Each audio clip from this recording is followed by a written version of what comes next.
বন্ধুরা আজকে জুনপুটে Kalakar music running করছে কামারপুর থেকে লক্ষ্মীনারায়ণ পুজো উপলক্ষে।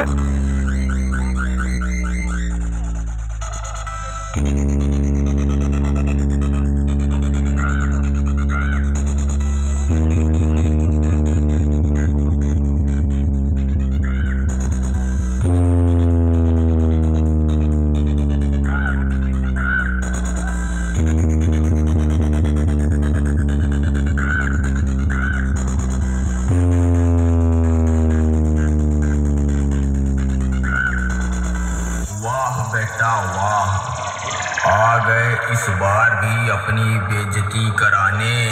साले इस बार तुमको इतना तगड़ा ठोक देंगे कि तुम ना कहीं बजाने लायक रहोगे और ना कहीं बजवाने लायक रहोगे, क्योंकि हमारा बेस तुम्हारे जैसे डीजे वाले बर्दाश्त नहीं कर पाते हैं।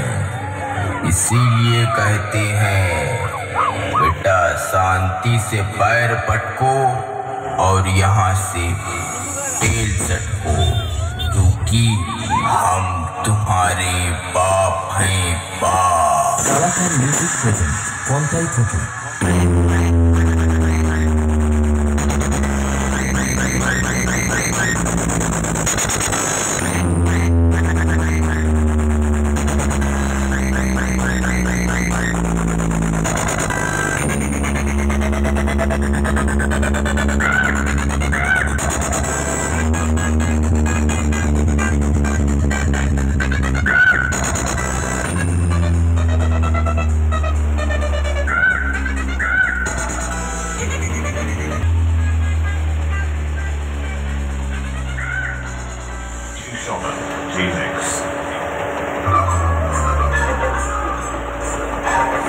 লক্ষ্মীনারায়ণ পুজো উপলক্ষে এখানে রানিং করছে কালাকার মিউজিক, দেখতে পাচ্ছ বন্ধুরা।